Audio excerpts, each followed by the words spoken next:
A graça e a paz do Senhor Jesus, meus irmãos, bom dia, bom domingo para todos nós. Convido os irmãos a abrirem suas Bíblias em 2ª Epístola aos Coríntios, capítulo 6, verso 14. 2ª Epístola de Paulo aos Coríntios, 6, 14. Nós vamos ler até o 7:1. 6:14 ao 7:1.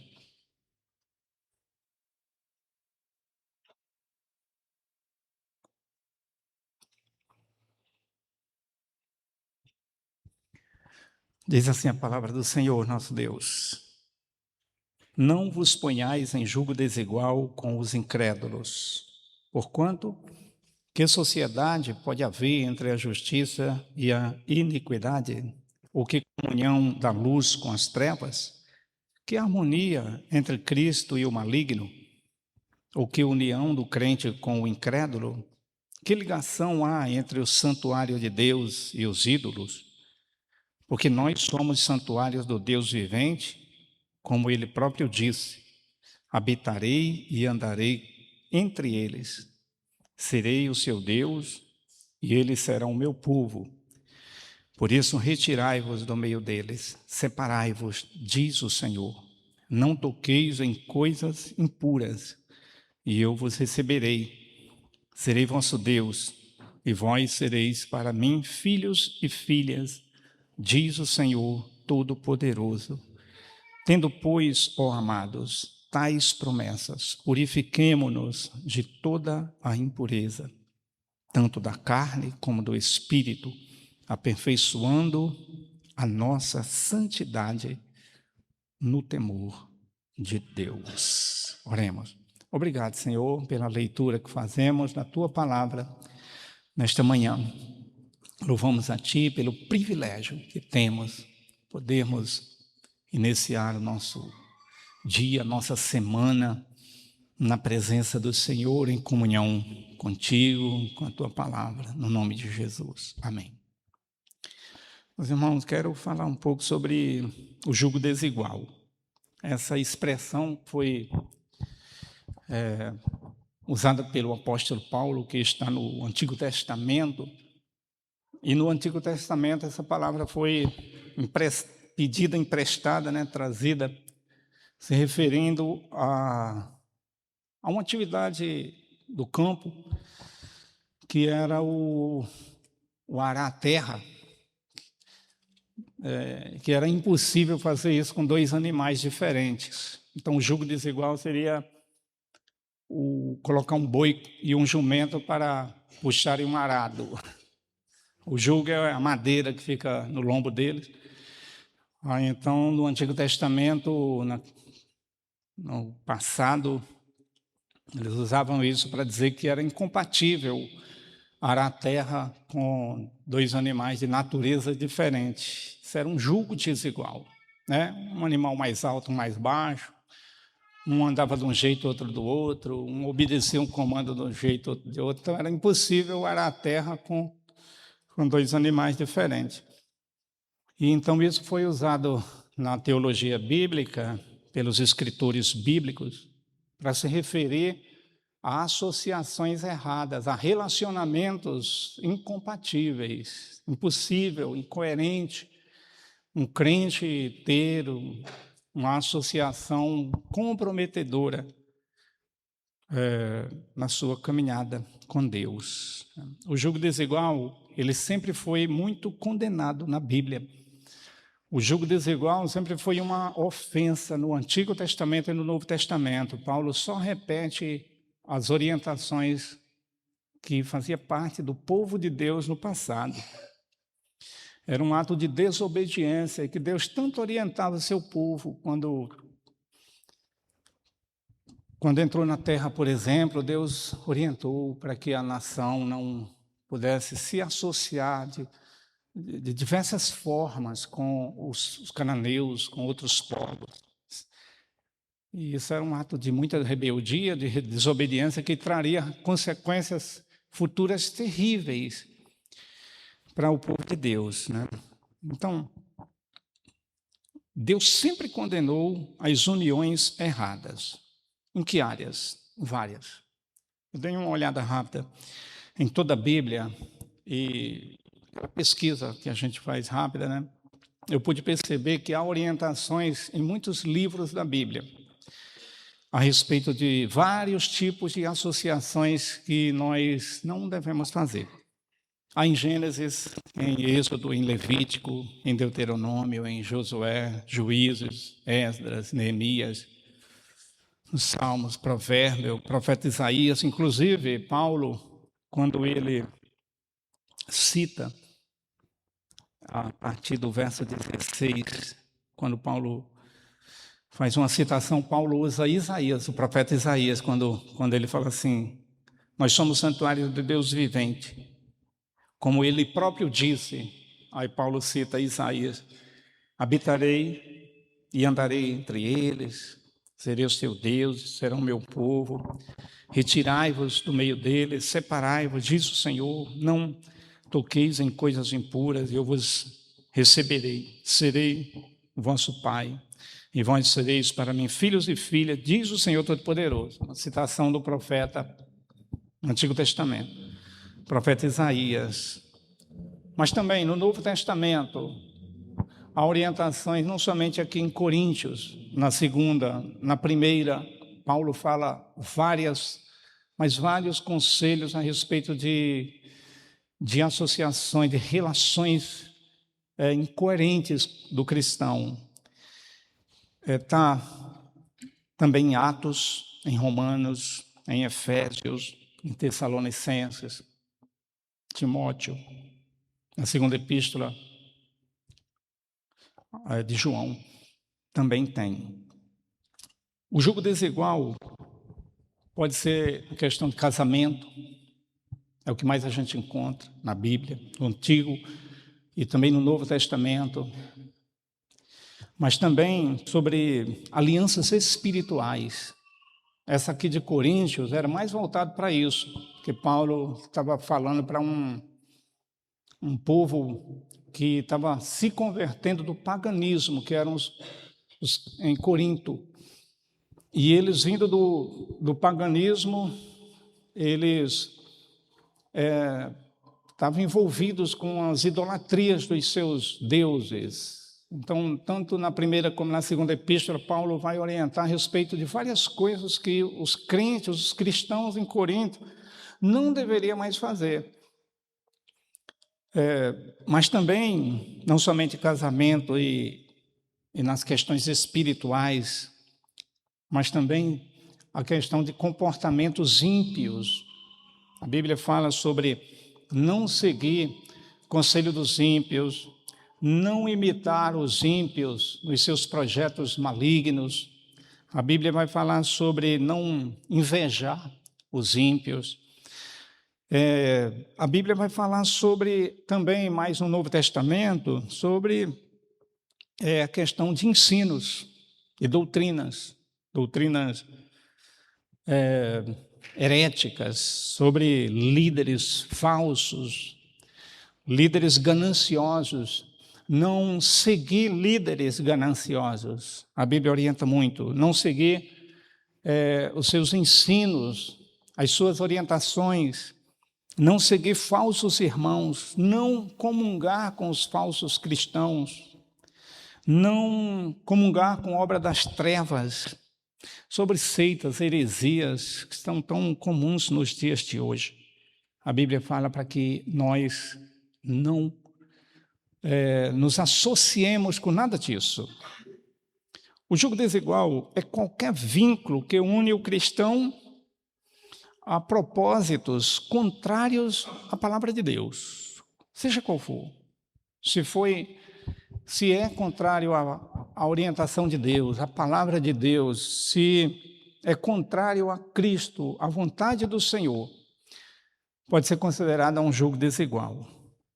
Logicamente que há muitas associações que nós fazemos aqui na Terra que são necessárias com os não crentes, com pessoas que não têm nada a ver conosco. mas elas não nos comprometem. Elas são necessárias. Nós estamos no mundo e nós vamos ter muitas coisas a fazermos neste mundo com pessoas que não têm nada com Cristo, são ateus, são pessoas que não têm religião, são pessoas que têm religiões completamente opostas à nossa. E nós podemos ter muitas associações com essas pessoas, né? Profissionais, negócios, convívio, que podem não nos comprometer de maneira alguma na nossa fé cristã. Porém, há outras que são completamente incompatíveis conosco. Vão nos comprometer, vão comprometer a nossa pureza cristã, vão ser contrárias a Deus, vai ser um ato de desobediência à palavra de Deus. Então, essas nós não devemos, essas são consideradas um jugo desigual segundo a palavra de Deus. É como Paulo fala, é comparado à justiça e à iniquidade. É comparado a luz e trevas. Não combinam, ou não existem essas duas coisas juntas. Não dá para juntar. Onde está luz não está trevas, onde tem trevas é porque não tem luz. Então, são completamente incompatíveis aos olhos de Deus. É como Deus e os ídolos, é como Cristo e o maligno. Não tem coerência nenhuma, não tem compatibilidade. E assim são crente e incrédulo. Achei interessante que Paulo ele termina fazendo essas comparações, termina dizendo crente e incrédulo. Porque o crente e o incrédulo é a mesma coisa que justiça e iniquidade. Crentes e incrédulos para Deus devem ser a mesma coisa que luz e trevas. Crentes e incrédulos seria a mesma coisa que Deus e ídolos, ou Cristo e o maligno. A mesma coisa é um cristão e o incrédulo, as obras das trevas. Meus irmãos, há muitas coisas que, como eu disse, tem problema para nós, que pode nos unir a atos, atitudes, comportamentos que podem nos tirar realmente do foco, da presença do Senhor. Por exemplo, em negócios. Nós jamais podemos aceitar negócios ou profissionalmente consentirmos com tipo de coisa que nos leve a mentir dentro da nossa profissão. Você é obrigado a mentir. Você é obrigado lá no seu trabalho, a gente no trabalho, a fazermos enganos.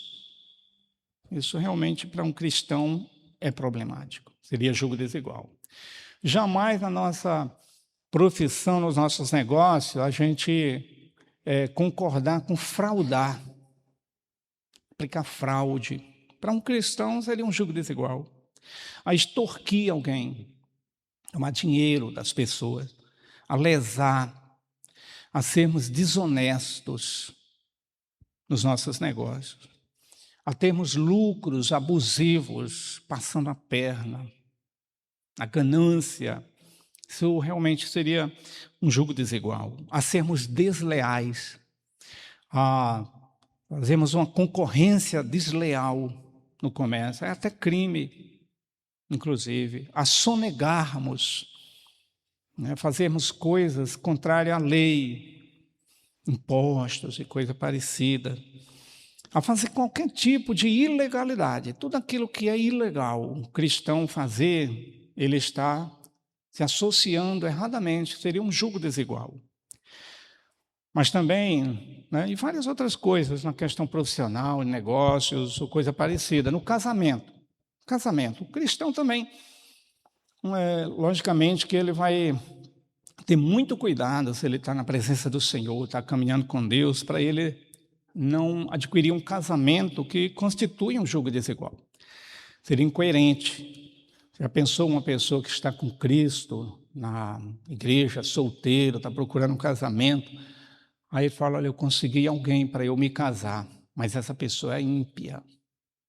Ele já sabe que se ele vai se casar com uma pessoa ímpia, ele já está se associando erradamente. É um jogo desigual. Ou então a pessoa chega e fala, eu estou namorando e vou ficar noivo e vou me casar, mas o meu cônjuge é um macumbeiro.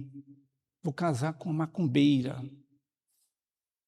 Ele, como cristão, ele sabe que ele vai arrumar um problema muito sério para o casamento dele. Eu vou me casar, mas eu estou... minha noiva, o meu noivo, ele é um muçulmano. Ele é um hindu. Ele vai casar e vai se casar com uma pessoa que nada tem a ver com a sua caminhada com Cristo.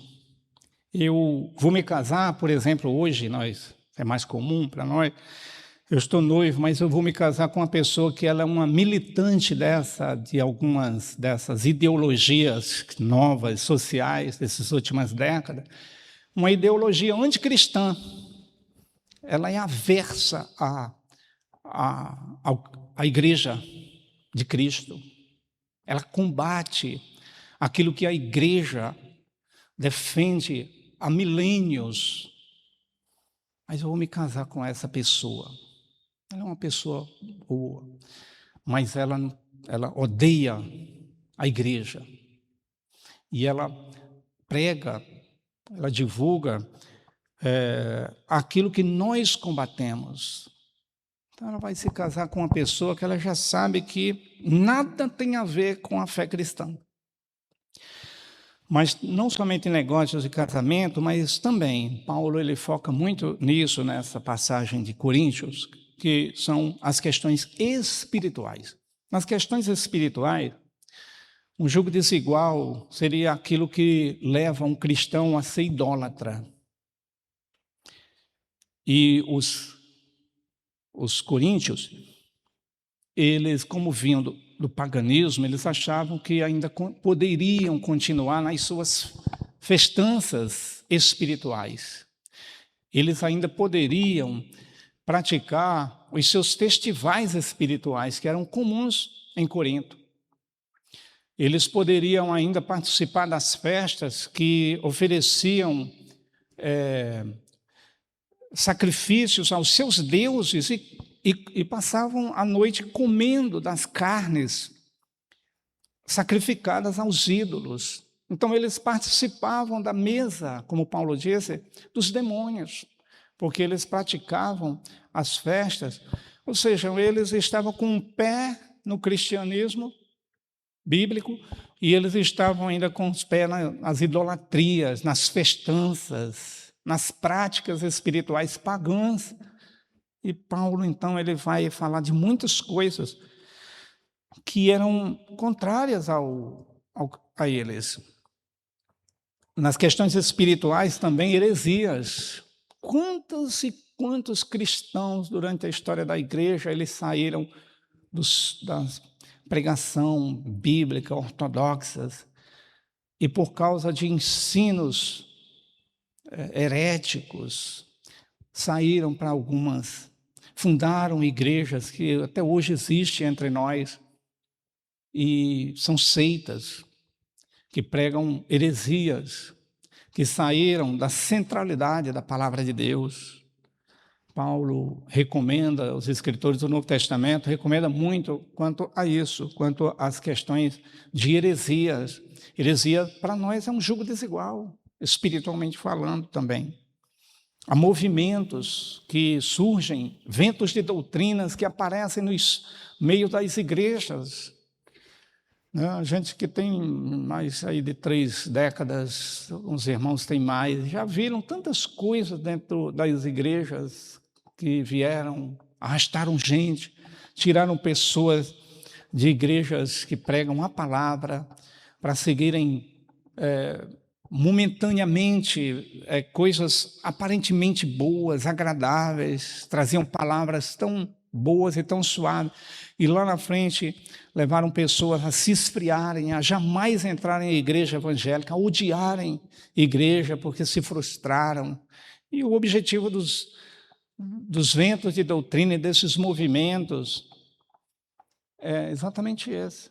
O diabo ele usa isso para arrastar muitas pessoas de uma vida como a nossa, com essa rotina que para muitos pode parecer enfadonho, cansativo, uma escola bíblica, os cultos, mas isso é que nos sustenta, é isso que nos nutre, isso é o nosso sustento. E quando as pessoas olham para algo que traz mais fervor e coisa parecida, as pessoas vão se desviar, vão atrás de coisas que não têm raízes, não têm profundidade, não têm história. Então a Bíblia também orienta para que a gente não caia nessas armadilhas que surgem o tempo todo. São falsas doutrinas, doutrinas comprometedoras. A gente precisa ter muito cuidado. Mas também eu pensei em outra, além dos negócios, casamentos, questões espirituais, doutrinárias, né? E dentro ainda dessa questão espirituais, lideranças. Quantas pessoas surgem como líderes e que são ouvidos por centenas e milhares de cristãos, e essas pessoas têm o poder da mídia, né, do convencimento, e simplesmente arrasta crentes sinceros atrás dele. Então a gente tem que ter cuidado com lideranças também que surgem, são gananciosos. Mas também eu pensei na questão política. A gente precisa ter muito cuidado, porque há ideologias políticas, partidos políticos, filosofias políticas que nada tem a ver com o nosso cristianismo bíblico.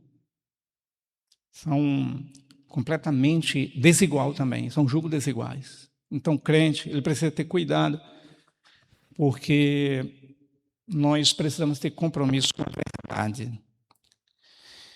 Tudo isso que Paulo ele está falando tem como objetivo aquilo que Paulo fala, é Deus habitar no meio de nós. Porque Paulo ele tem como fundamento principal isso que ele cita do Antigo Testamento, que nós somos santuários de Deus, do Deus vivo. E que como santuários do Deus vivo, como pessoas, Deus agora não habita em templos feitos por mãos, mas Deus habita em corações, em mentes, em vidas. Deus, ele anda conosco, habita, anda. Deus será conosco, o nosso Deus, e nós seremos o seu povo. Então, o objetivo principal aqui, meus irmãos, é que Deus, ele deseja exclusividade do seu povo. Deus não quer dividir, não divide a sua glória com nada e ninguém. Então é incompatível a gente dizer que está com Deus, mas ainda está preso com outras coisas. Com Deus, Deus está falando, e esse é o propósito da mensagem de Paulo, é que Deus, ele exige do seu povo exclusividade. Deus não divide a sua glória e Deus não quer ver ídolos no nosso coração. Não tem como. Esse é o propósito principal.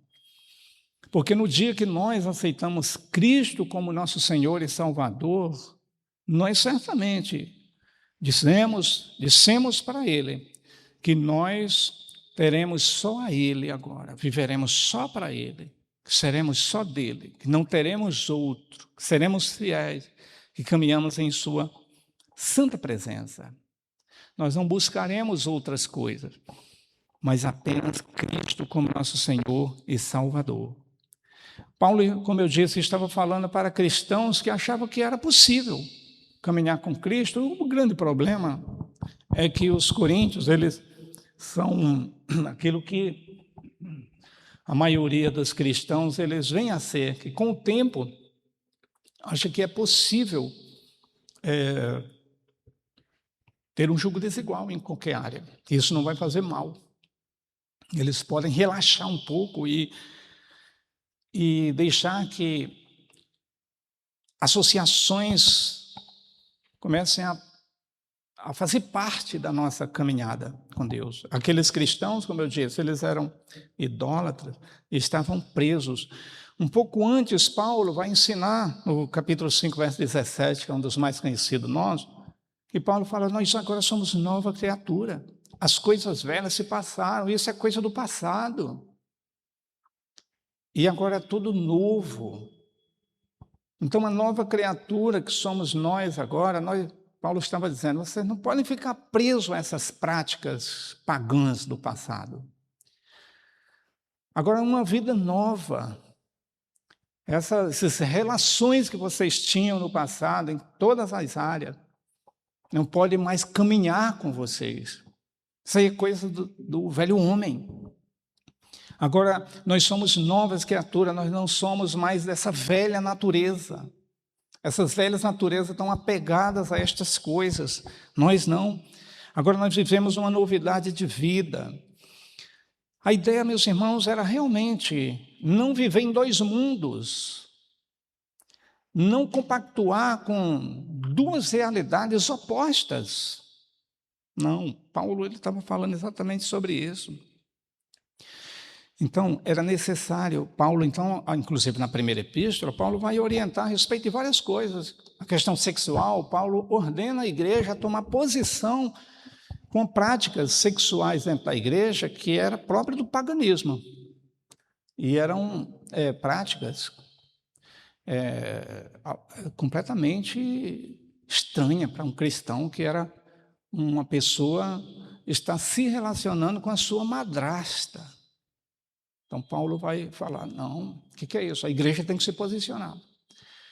Então, Paulo vai falar sobre essas questões, sobre questões de casamento. Paulo foi falando sobre a doutrina, dizendo que é como um pipoco de fermento que leveda a massa. E, inclusive, Paulo, nas suas epístolas aos Coríntios, vai dizer que ele temia que eles fossem enganados como Eva foi por Satanás, seduzida por Satanás.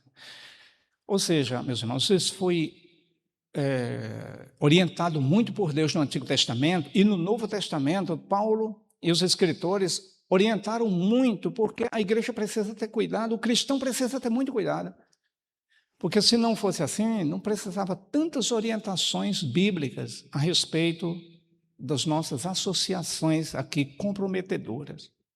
Paulo vai falar a ponto dele dizer, eu temo para que vocês não sejam como Eva, que foi seduzida. Paulo usa essa expressão. O diabo não chegou, né, como a gente diz, com chifre, com cara de ódio, com tridente, com cauda, né, aquela figura maligna. Paulo diz que ele veio a Eva com sedução. Então, é necessário a gente ter cuidado, e a igreja de Cristo ter cuidado com as seduções desta vida, as armadilhas.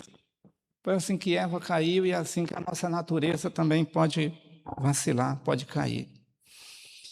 Meus irmãos, é necessário muito a gente ter cuidado com a questão de se separar de tudo aquilo que desagrada o coração de Deus. Porém, não é fácil. Não é fácil, é uma luta dificílima. O cristão se separar de tudo aquilo que desagrada o coração de Deus é uma luta constante. O tempo que nós vivemos aqui na terra, como cristão, nós vamos viver lutando, e a igreja lutando muito contra isso. Porque Jesus, ele falou isso. Olha as orientações que Jesus falou para o seu povo, para nós, seus discípulos, acerca do quanto é difícil a gente se separar, realmente é desafiador de tudo aquilo que desagrada a Deus. Lucas 13, 24. Lucas 13, 24.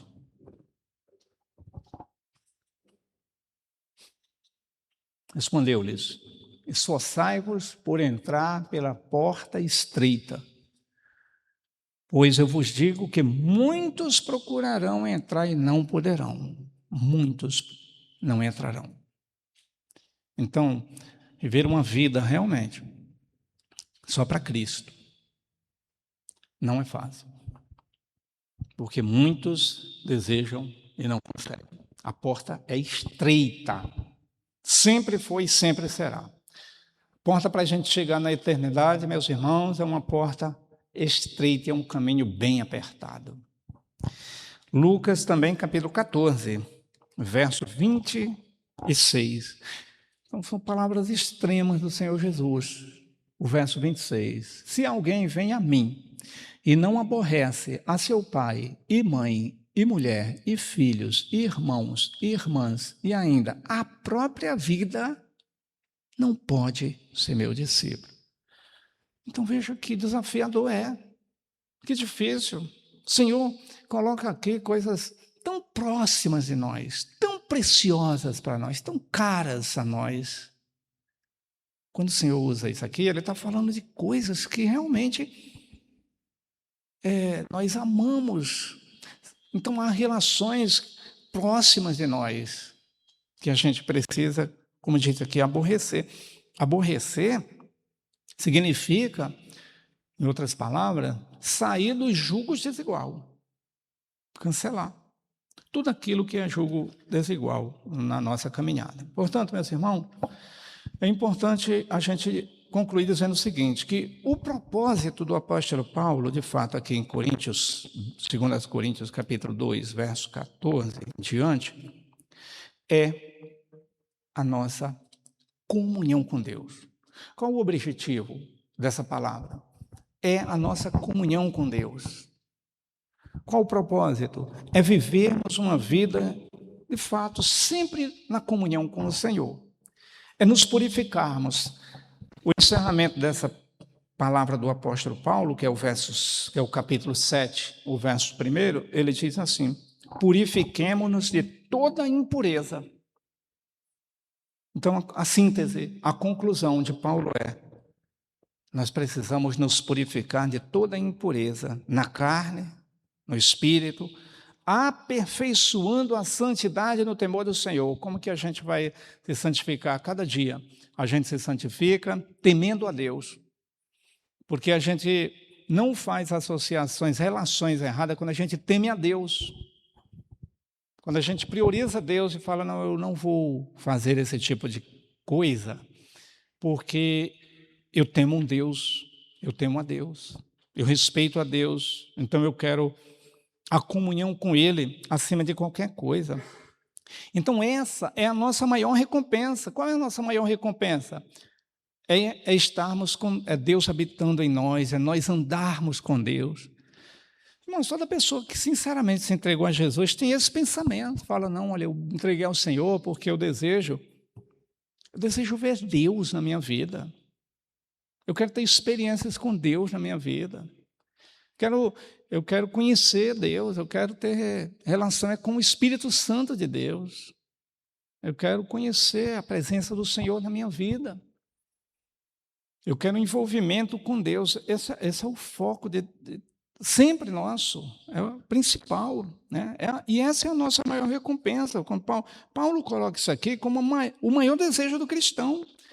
Paulo diz assim, como ele disse, habitarei, andarei com ele, serei o seu Deus, ele será o meu povo, ou seja, vai ter uma comunhão entre o meu povo e eu, por quê? Porque o meu povo é santo, o meu povo está andando com retidão, o meu povo está se separando para eu me manifestar a ele, para eu caminhar com eles, para eu ser deles, eles serem meu. Essa é a maior recompensa. Então, meus irmãos, o foco aqui não está nas proibições, porque às vezes a gente pensa assim, nossa, a Bíblia é chata, e a igreja é chata, porque está aqui falando o que pode, o que não pode, qual tipo de relação. É importante dizer que Paulo não foi taxativo. A lista de Paulo aqui não é taxativa. E Paulo foi dar regras frias, dizendo, olha, você pode casar com fulano, ciclano, fulano. Eu até citei aqui, mas não foi a ideia de Paulo ser taxativo. Paulo, ele deu conselhos para os salvos. Paulo ele mostrou realmente como devemos andar. Muitas vezes nós queremos dar uma ajudinha para aqueles que estão em julgo desigual. Aí a gente foca naqueles que estão em julgo desigual, seja em qualquer relação, para que a gente possa ter cuidado, a gente vai com jeitinho. Quando, na verdade, a gente tem que focar realmente no verdadeiro cristão e na igreja como um todo, porque esse é o desejo de toda a igreja. Eu tenho certeza que se eu colocar o microfone na boca de todo mundo aqui, vai falar, não, o que eu quero para a minha vida é não ter relacionamento nenhum com coisas erradas. Eu não quero ter julgo desigual. Na época, por exemplo, quando a gente era novo, aí, solteiro, novo convertido, a primeira coisa que eu pensava era assim, eu vou me casar com uma serva de Cristo, vou me casar com uma mulher de Deus, vou me casar com uma pessoa da igreja, e assim é todo cristão. Por quê? Porque para a gente é uma coisa comum para nós, é uma coisa que está na mente de todo cristão, realmente, não, eu quero uma profissão, né, boa, eu quero viver uma vida na presença de Deus. Então, às vezes, em determinado momento, a gente pode olhar e querer dar uns jeitinhos aí para a gente agradar a gregos e troianos, né? Meus irmãos, o prazer de todo o povo de Deus é ser puro. O prazer de toda a igreja é ser santa. O prazer de todo cristão realmente é obedecer às orientações do Senhor. É ter uma vida reta, ter uma vida limpa. É ter relações que agradam a Deus, é agradar em Deus em tudo. E esse é o objetivo do apóstolo Paulo. Então, concluindo mesmo, nós podemos ter relações com não crentes, desde que não divida a nossa lealdade a Jesus. Então, toda e qualquer associação com não crente é possível, desde que não divida a nossa lealdade a Cristo, Jesus, o Senhor. Nós assumimos um compromisso com Jesus a sermos fiéis a Ele e precisamos manter esse nosso compromisso até o fim. Então, todas as nossas relações que sejam julgo desigual, é importante a gente entender que a gente está em desobediência com toda a Bíblia. O julgo desigual, a gente está ofendendo as orientações de Deus, tanto no Antigo quanto no Novo Testamento. E a gente não quer desobedecer a Deus, nem de forma alguma. Então, essa orientação de Paulo para a igreja, ela é fundamental para nós. A igreja precisa disso. Nós temos um compromisso de sermos fiéis ao Senhor. E tudo aquilo que for incompatível com o nosso viver, precisamos abominar. Amém? Em nome de